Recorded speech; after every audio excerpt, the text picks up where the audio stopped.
क्या भारत का कानून सच में अंधा हो गया है? क्या इस देश की जेलों की सलाखें सिर्फ गरीब, बेबस और लाचार लोगों के लिए बनी है? ये वो सवाल है जो आज देश के हर कोने से उठ रहा है कि डेरा सच्चा सौदा के नेता गुरमीत राम रहीम को एक बार फिर से 40 दिन की पैरोल मिल गई है। अगर इतने बड़े अपराधी को ऐसे ही छूट देनी है तो उसे रिहा क्यों नहीं कर दिया जाता? और ये हम नहीं कह रहे हैं, ये सवाल विपक्ष की तरफ से लगातार उठाया जा रहा है, क्योंकि एक तरफ जहां राम रहीम पर बार बार पैरोल की कृपा बरस रही है, तो वहीं कल दिल्ली दंगों के मामले में उमर खालिद और शर्जील इमाम की जमानत याचिका खारिज कर दी गई है। अब इसे लेकर राजनीति भी गर्मा गई है। उमर शर्जील को जमानत न मिलने और राम रहीम के पैरोल पर 15वीं बार जेल से बाहर आने पर विपक्ष हमलावर है और इस वक्त देश में जेल वर्सेस बेल की एक नई बहस छिड़ गई है, जिसके बारे में आज हम आपको बताएंगे बेहद ही सिलसिलेवार तरीके से इस खास रिपोर्ट में। नमस्कार, मैं हूं आकृति और आप देख रहे हैं इंडिया पब्लिक खबर। अंग्रेजी में एक कहावत है, show me the man and I will show you the law. बीते कुछ दिनों से इस देश में जो कुछ भी हो रहा है, खासतौर से ये जेल वर्सेस बेल वाली नई राजनीति, उस पर ये कहावत बिल्कुल फिट बैठती है। मतलब आप खुद सोचिए, एक हत्यारा, एक रेपिस्ट रिकॉर्ड पे रिकॉर्ड बनाया जा रहा है, और वो भी किस चीज में? वो बलात्कारी बाबा राम रहीम, जिसे 8 सालों की जेल में 15 बार तो पैरोल ही मिल गई है। 1 साल से ज्यादा समय में वो अब तक जेल से बाहर गुजार चुका है। यही नहीं, जब दिल करता है जेल से बाहर आ जाता है। अब यहाँ सोचने वाली बात तो ये है कि राम रहीम को जितनी तेजी से ये पैरोल दिए जा रहे हैं, क्या सिस्टम, नियम और कायदे ने भी अब सरेंडर कर दिया है? क्योंकि आप देखें तो राम रहीम के लिए सिस्टम मानो अब एक फुटबॉल बनकर रह गया हो। तभी तो वो सिस्टम के नियम कायदों पर अपनी पावर की फ्री किक लगा रहा है, और यही वजह है कि आज एक बार फिर डेरा सच्चा सौदा के प्रमुख राम रहीम पर पैरोल वाली कृपा बरसी है। और रेप और हत्या के मामले में इस बलात्कारी बाबा राम रहीम को जो सजा मिली है, वो तो खैर एक मजाक बनकर ही रह गई है। ऐसे में अब सवाल ये है कि बलात्कारी राम रहीम के सिर पर आखिर किसका सरकारी आशीर्वाद है? सवाल ये भी है कि हो सकता है सब कुछ नियमों के तहत हो, लेकिन राम रहीम की जगह कोई और कैदी होता तो क्या उसे भी पैरोल और फरलो वाला आशीर्वाद ऐसे ही मिलता रहता? क्योंकि इतने बड़े अपराधी को ऐसे छूट मिलना बड़ी चिंता का विषय है। राम रहीम एक बार फिर 40 दिन की पैरोल पर जेल से बाहर आ गया है। सोमवार करीब 11:30 बजे वो पूरे लाव लश्कर के साथ सुनारिया जेल से निकला और सिरसा डेरे के लिए रवाना हुआ। दरअसल राम रहीम 2017 से जेल में बंद है। पहली बार उसे छुट्टी 2021 में मिली और इसके बाद उसके पैर जेल में कभी टिके ही नहीं। 2020 में राम रहीम 2 दिन के लिए जेल से बाहर आया। 2022 में 91 दिनों तक राम रहीम ने पैरोल और फरलो का सुख उठाया। 2023 में फिर से 91 दिन तक राम रहीम पर आजादी वाली कृपा बरसती रही। 2024 में पैरोल और फरलो वाला ये नंबर 92 हो जाता है। इसके बाद 2025 में भी उसने 111 दिन तक पैरोल और फरलो वाले डिस्काउंट के कूपन को रिचार्ज किया, और एक बार फिर तमाम सबूतों और गवाहों के मद्देनजर राम रहीम को बाइज्जत पैरोल दे दी गई है। वो भी तब जब नियम कहता है कि हर कैदी को कानून के तहत 1 साल में 70 दिनों की पैरोल और 21 दिनों की फरलो लेने का अधिकार होता है, यानी कि कुल 91 दिन। फिर भी राम रहीम इससे कहीं ज्यादा दिनों तक जेल से बाहर रहा। हालांकि राम रहीम के प्रवक्ता कह रहे हैं कि सब नियमों के तहत हो रहा है। खैर, अब ये कौन से नए नियम है, ये तो वही लोग जाने।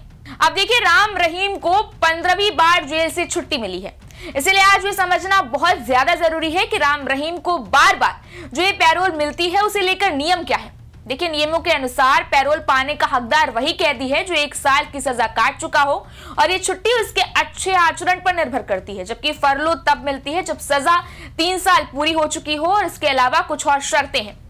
पहली शर्त, परिवार के किसी सदस्य यानी कि किसी फैमिली मेंबर की मृत्यु हो जाए तो कैदी फरलो ले सकता है। दूसरी शर्त, किसी फैमिली मेंबर को यानी कि किसी परिवार वाले को कोई गंभीर बीमारी हो जाए। तीसरी शर्त, खुद कैदी ही किसी गंभीर बीमारी से जूझ रहा हो, तब भी कैदी को फरलो मिल सकती है। चौथी शर्त, किसी कैदी की पत्नी अगर गर्भवती हो यानी कि किसी कैदी की वाइफ अगर प्रेग्नेंट है तो उसे फरलो मिल सकती है। पांचवी और आखिरी शर्त, कि कैदी के घर में कोई शादी हो या फिर विवाह का अवसर हो तो भी उसे फरलो दी जाती है।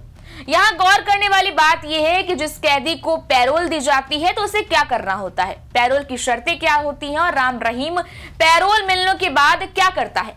पैरोल पर जेल से बाहर कैदी सिर्फ वही काम करेगा जिसके लिए उसे पैरोल मिला है। पैरोल पे बाहर आया कैदी समाज में अशांति फैलाने वाला कोई भी काम नहीं करेगा। इसके अलावा कैदी किसी तरह के नाच गाने का प्रोग्राम भी नहीं कर सकता है।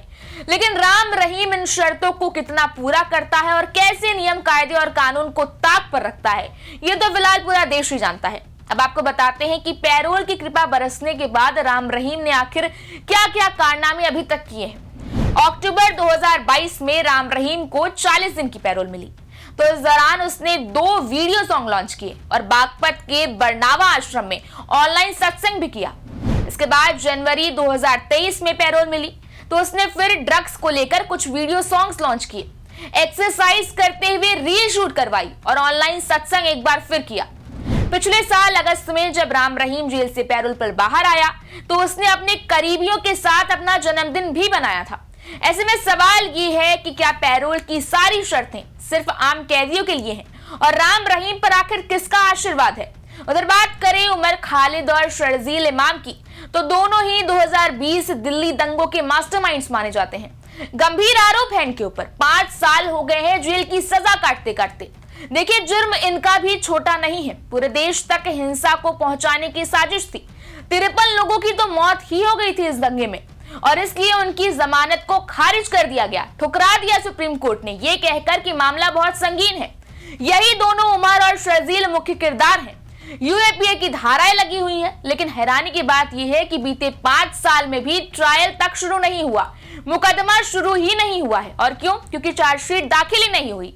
मतलब 5 साल तक कोई जेल में ऐसे ही रखा जाएगा और कानूनी कार्रवाई का कोई अता पता ही नहीं है। बेशक ये आरोप गंभीर है, सच भी साबित हो सकते हैं, और तब इन दोनों की जगह बेशक सलाखों के पीछे ही होनी चाहिए, इस बात में कोई शक-ओ-शुबा नहीं है।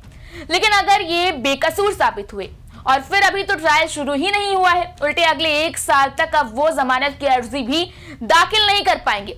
मतलब अभी तक जुर्म साबित नहीं हुआ है, ये सब जो भी है महज आरोप ही हैं। अभी जो है कि सच भी साबित हो सकते हैं और ये आरोप झूठ भी साबित हो सकते हैं। अब कानून के बारे में बात कर रहे हैं तो एक कहावत है अंग्रेजी में, be you ever so high the law is above you. मतलब कितने भी रसूखदार हो आप, कितने भी बड़े आदमी हो आप, कानून हमेशा आपसे ऊपर है। लेकिन क्या इन दोनों मामलों को देखने के बाद ये कहावत किसी भी तरह से यहाँ सटीक बैठ रही है? क्योंकि जिसका अभी तक मुकदमा ही नहीं शुरू हुआ वो 5 साल से जेल में सड़ रहा है, और जिसे 8 साल से सजा मिली हुई है वो 8 साल में 15 बार तो पैरोल लेकर बाहर आ चुका है और 1 साल से ज्यादा समय तक तो छुट्टियां ही मना चुका है। अब देखिए, राम रहीम के बाहर आने से फायदा किसे और कितना है ये भी जान लेते हैं। जैसे 2022 में पहली बार राम रहीम को 7 फरवरी को 3 हफ्ते की फरलो मिली और 20 फरवरी को पंजाब विधानसभा के चुनाव होने थे। इसी तरह 17 जून 2022 को बाबा को 30 दिन की पैरोल मिली और 2 दिन बाद ही हरियाणा नगर पालिका के चुनाव होने थे। जबकि अक्टूबर 2022 की 15 तारीख को राम रहीम को जब 40 दिन की पैरोल दी गई, तो उस वक्त आदमपुर विधानसभा सीट पर उपचुनाव के साथ साथ हरियाणा के पंचायत चुनाव भी होने थे। 25 नवंबर 2023 को राजस्थान में वोटिंग थी और उससे 4 दिन पहले गुरमीत राम रहीम 21 दिन के फरलो पर जेल से बाहर आया था। फिर 2024 में जब वो बाहर आया तो हरियाणा में विधानसभा चुनाव होने थे, जबकि 2025 में जब उसकी रिहाई का कूपन रिचार्ज हुआ तो हरियाणा में नगर निगम के चुनाव होने थे। हालांकि इस बार ना तो चुनाव है ना कोई विशेष मौका, इसीलिए राम रहीम पर पैरोल वाली ये कृपा सवालों में है और पीड़ितों को डरा भी रही है। वहीं उधर इन दोनों ही मुद्दों को लेकर राजनीति जब गरमाई तो विपक्ष की तरफ से महबूबा मुफ्ती ने कहा, न्याय का कैसा मजाक है। एक और गुरमीत सिंह जिसे बलात्कार और हत्या का दोषी ठहराया गया है, लगातार पैरोल पर रिहा होता जा रहा है। वहीं दूसरी ओर उमर खालिद जो केवल आरोपी है और जिसका अभी तक मुकदमा शुरू नहीं हुआ है, 5 वर्षों से अधिक समय से जेल में सड़ रहा है और आज भारत के सर्वोच्च न्यायालय द्वारा बार बार उसकी जमानत याचिका खारिज की जा चुकी है। अन्याय के बोझ तले न्याय का तराजू टूट रहा है। उधर कांग्रेस नेता हुसैन दलवाई ने कहा कि क्या जांच में इतना समय लगता है? उन्हें जेल में इसलिए रखा गया है कि मुसलमान हैं। मतलब इस पूरे मामले में आप देखें तो अब धर्म की एंट्री भी होती नजर आ रही है। सवाल एक नहीं बल्कि कई है, लेकिन जवाबदेही जिनकी बनती है उनकी तरफ से कुछ भी सामने नहीं आ रहा है। सवाल ये है कि कोई ऐसा कानून क्यों नहीं बनता जिसमें जांच एजेंसियों की भी जवाबदेही तय हो ताकि समय पर ट्रायल शुरू हो सके। वैसे गुरमीत राम रहीम जैसे लोग बार बार ये साबित कर रहे हैं कि पैरोल में पावर का बड़ा रोल होता है।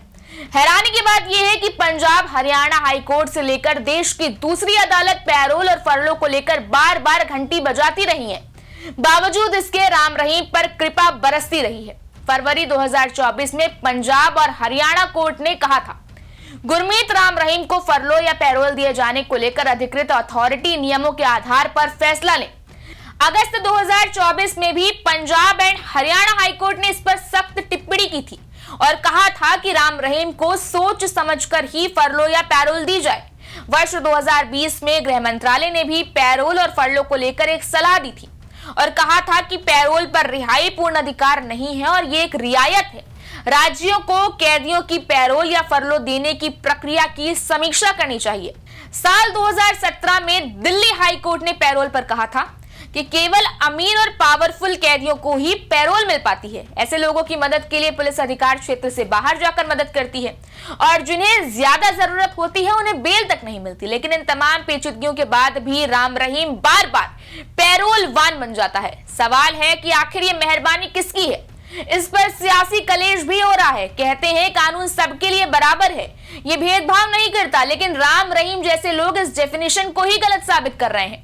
ऐसे में अब अहम सवाल यह है कि जब उमर खालिद और शर्जील इमाम, जिन पर आरोप तो गंभीर हैं, बहुत गंभीर है, लेकिन अपराधी अभी सिद्ध नहीं हुए हैं, उन्हें जमानत नहीं मिल सकती, तो फिर राम रहीम जैसे इतने बड़े आरोपी को नियमों की धज्जियां उड़ाकर बार बार पैरोल क्यों दी जा रही है? आखिर इतनी मेहरबानी किस लिए? क्या वीआईपी लोगों की तरह सजा भी वीआईपी और सामान्य कोटे की होती है?